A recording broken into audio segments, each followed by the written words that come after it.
गणेश जी की उत्पत्ति का प्रसंग और चतुर्थी तिथि का महात्म्य। राजा प्रजापाल ने पूछा, महामुने, गणपति का जन्म कैसे हुआ? उन्होंने सगुण रूप कैसे धारण किया? यह संशय मेरे हृदय के लिए कष्टप्रद बन गया है, अतः आप इसे दूर करने की कृपा कीजिए। महातपा बोले, पूर्व समय की बात है,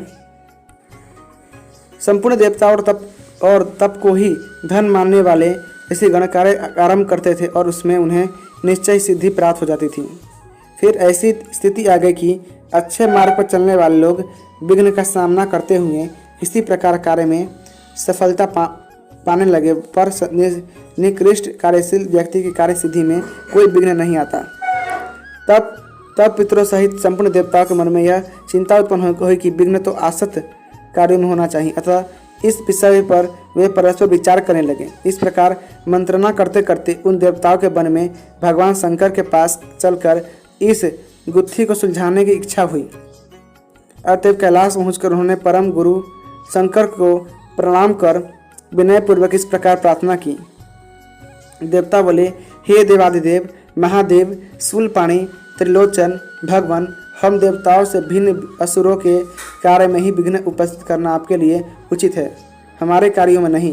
देवताओं के इस प्रकार कहने पर भगवान शंकर अत्यंत प्रसन्न हुए और वे निर्निमेष दृष्टि से भगवती उमा को देखने लगे।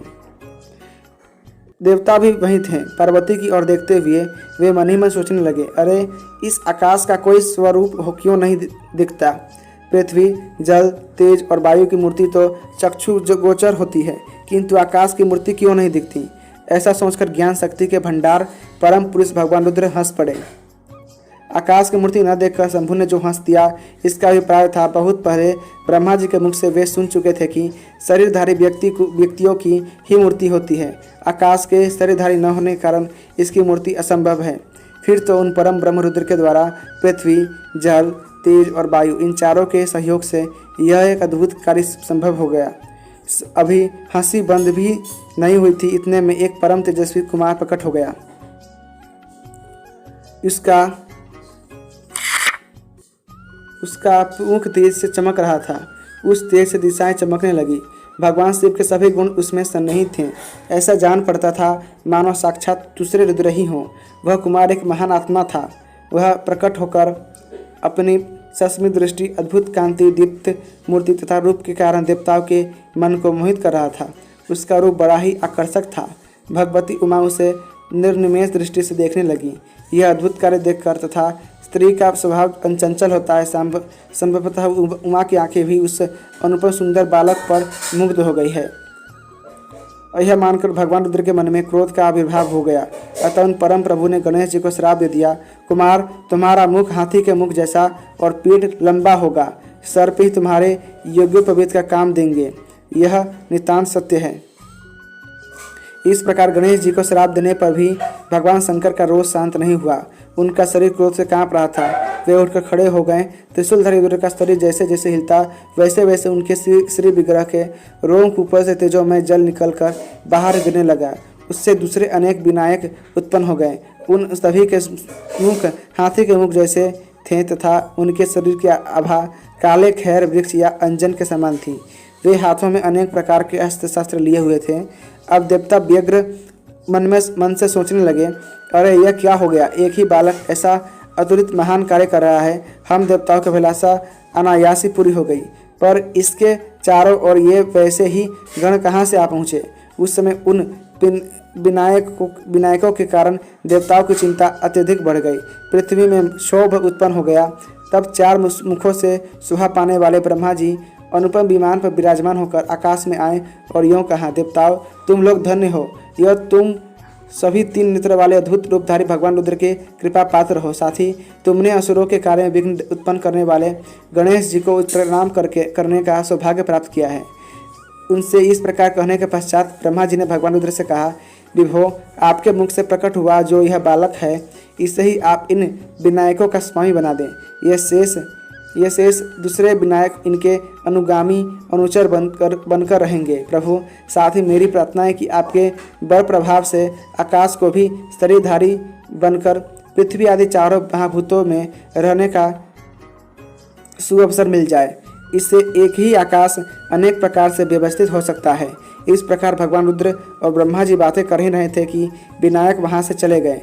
फिर पितामह ने शंभु से कहा, देव, आपके हाथ में अनेक समुचित अस्त्र हैं। आप ये अस्त्र तथा वर अब इस बालक को प्रदान करें, यह मेरी प्रार्थना है। ऐसा कहकर ब्रह्मा जी वहां से चले गए। तब भगवान शंकर ने अपने सुपुत्र गणेश जी से कहा, पुत्र विनायक, विघ्नहर, गजास्य और भवपुत्र, इन नामों से तुम प्रसिद्ध हो गए। क्रूर दृष्टि वाले ये विनायक बड़े उग्र स्वभाव के हैं। ये सब तुम्हारी सेवा करेंगे।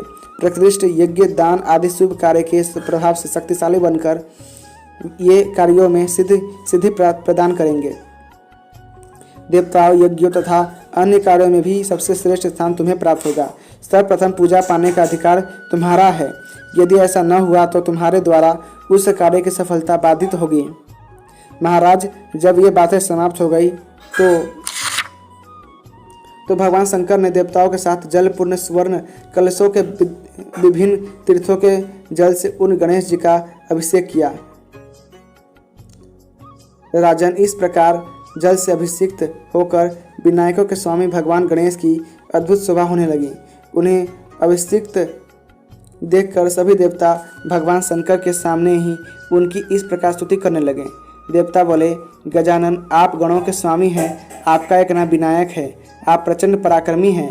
आपको हमारे अंतर नमस्कार है। हे भगवान, विघ्न दूर करना आपका स्वभाव है। आप सर्प की मेखला पहनते हैं। भगवान शंकर के मुख से आपका प्रादुर्भाव हुआ है। लंबे पेट से आपकी आकृति उद्भासित होती है। हम संपूर्ण देवता आपको प्रणाम करते हैं।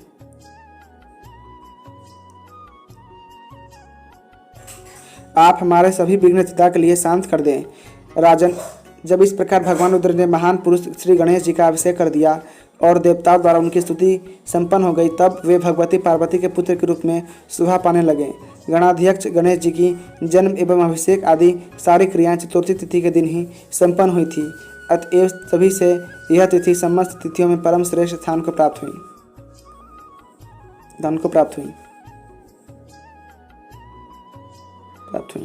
राजन, जो भाग्यशाली मानव इस तिथि को तिलों का आहार कर भक्तिपूर्वक गणपति की आराधना करता है, उस पर वे अत्यंत शीघ्र प्रसन्न हो जाते हैं।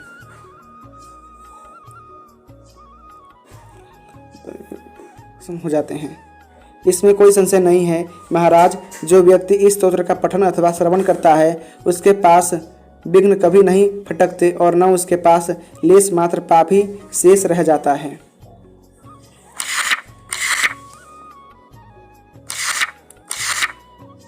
अतः 22वां अध्याय इसी के साथ समाप्त होता हुआ